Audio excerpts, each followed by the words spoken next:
Hello everyone, welcome to my channel Vardhman classes. Friends, आज की class में हम प्रेजेंट इंडेफिनिट टेंस के हिंदी वाक्यों को इंग्लिश में ट्रांसलेट करना सीखेंगे, जो कि है इंटेरोगेटिव सेंटेंसेस। फ्रेंड्स, पिछली क्लासेस में हमने टेंसेस से रिलेटेड बेसिक्स, प्रेजेंट इंडेफिनिट का कॉन्सेप्ट पूरी तरह क्लियर किया। देन हमने इसके अफर्मेटिव एंड नेगेटिव सेंटेंसेस को ट्रांसलेट करना सीखा। इस वीडियो में हम इंटेरोगेटिव सेंटेंस को ट्रांसलेट करना सीखेंगे। तो देखते हैं आज का टॉपिक और शुरू करते हैं। जिसका रूल होता है इंटेरोगेटिव सेंटेंस के हिंदी वाक्यों को अगर आपको इंग्लिश में ट्रांसलेट करना है तो सबसे पहले उसका रूल देखेंगे। क्या है? डू या does plus subject plus verb की फर्स्ट फॉर्म प्लस ऑब्जेक्ट। अब डू या फिर डज दोनों में से एक लगाएंगे। और वो कैसे? अगर सिंगुलर है तो डज का यूज़ करेंगे, अगर सब्जेक्ट प्लूरल है तो डू का यूज़ करेंगे। ओके, फिर उसके बाद सब्जेक्ट जो कि काम को करता है उसे सब्जेक्ट बोलते हैं। वर्ब जो क्रिया है, ऑब्जेक्ट जो बच गया या फिर कोई वस्तु, इस तरह से वो ऑब्जेक्ट है।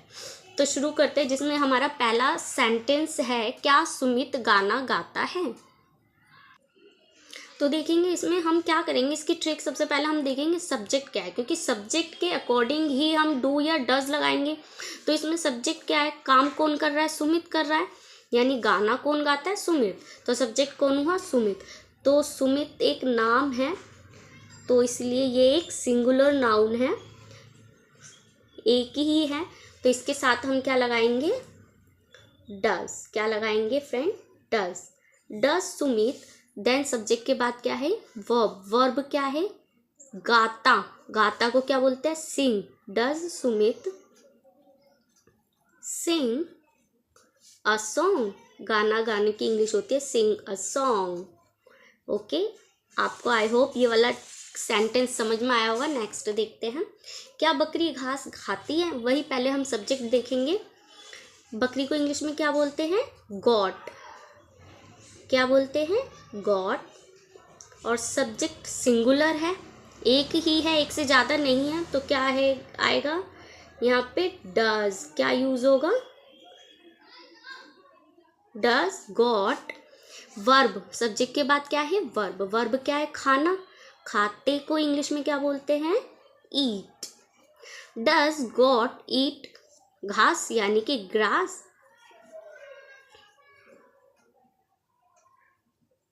नेक्स्ट देखेंगे, क्या गीता संगीत सुनती है। इसमें सब्जेक्ट यानी कि कर्ता कौन है? गीता।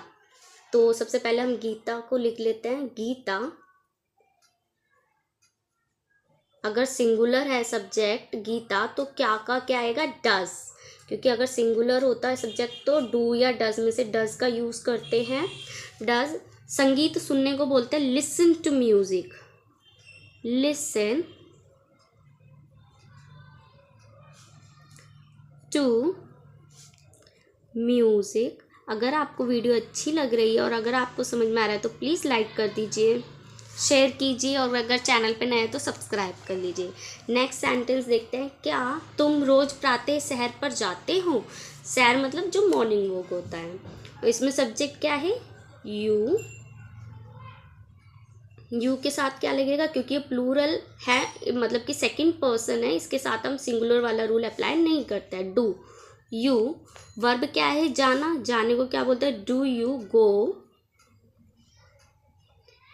अब एक जगह से जब दूसरी जगह जाते हैं, गो के बाद मोस्टली टू का यूज होता है। डू यू गो टू, कहाँ पे जा रहा है वो? मॉर्निंग वॉक पे। Do you go to morning walk रोज। अब ऑब्जेक्ट क्या रह गया हमारा? और रोज मीन्स डेली या फिर everyday. Do you go to morning walk daily?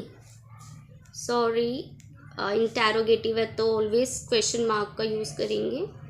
Okay, next है, क्या बच्चे कक्षा में शोर मचाते हैं। क्या बच्चे कक्षा में शोर मचाते हैं। तो इसमें बच्चे सब्जेक्ट हैं, इसमें बच्चे क्या है? सब्जेक्ट। तो लिखेंगे बच्चे, सब्जेक्ट लिखते हैं हम पहले ताकि हमें पता चल जाए सिंगुलर है या प्लूरल है। और ये प्लूरल है, एक से ज़्यादा है तो डू। अब यहाँ पे क्या लग जाएगा, डू चिल्ड्रन। शोर मचाने को क्या बोलते हैं, मेक अ नॉइस, क्योंकि वर्ब क्या है, शोर मचाना, तो क्या हो गया, मेक अ नॉइस।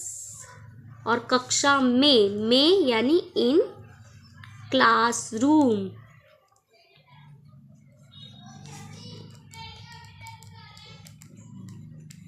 नेक्स्ट देखेंगे, क्या वे बड़ों का आदर करते हैं। इसमें सब्जेक्ट क्या है, वे, यानी कि दे। वे की इंग्लिश क्या होती है, दे। और दे प्लूरल है, प्लूरल के साथ डू या डज में से डू का यूज़ होता है, जैसे कि हमने रूल में पढ़ा था। डू दे आदर करने को क्या बोलते हैं, ओबे। डू दे आदर करने को रिस्पेक्ट भी बोलते हैं। डू दे रिस्पेक्ट,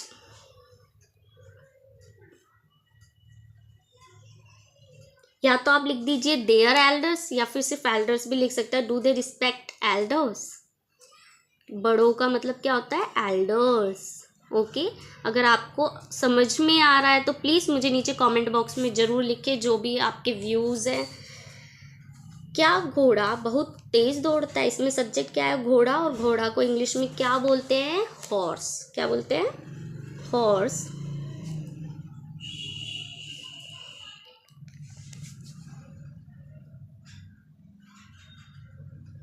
हॉर्स क्या है, सिंगुलर है, एक ही है, तो क्या करेंगे, डज। क्या आ जाएगा, डज। Does horse. दौड़ने को इंग्लिश में क्या बोलते हैं, रन, क्योंकि वर्ब सब्जेक्ट के बाद वर्ब।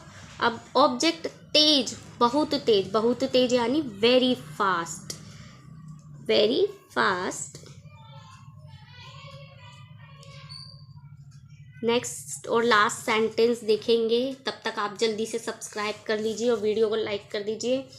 क्या वह व्यायाम करता है, वह यानी कि ही, क्योंकि करता से पता चल रहा है बॉय है, और ही क्या है, सिंगुलर है, और सिंगुलर के साथ हम डज का यूज़ करते हैं।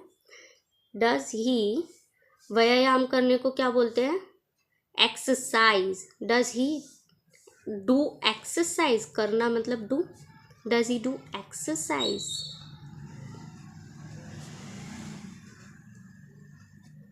आई होप आपको समझ में आया होगा, और वही मेरे लिए बड़ी बात है। अगर आपको समझ में आया तो प्लीज़ लाइक कीजिए, ज़्यादा ज़्यादा शेयर कर दीजिए, और अगर अभी तक सब्सक्राइब नहीं किया तो प्लीज़ मेरे चैनल को सब्सक्राइब कर लीजिए, बेल आइकन को प्रेस कर दीजिए, जिससे मेरी वीडियो की सभी नोटिफिकेशन आपको सबसे पहले मिल जाए।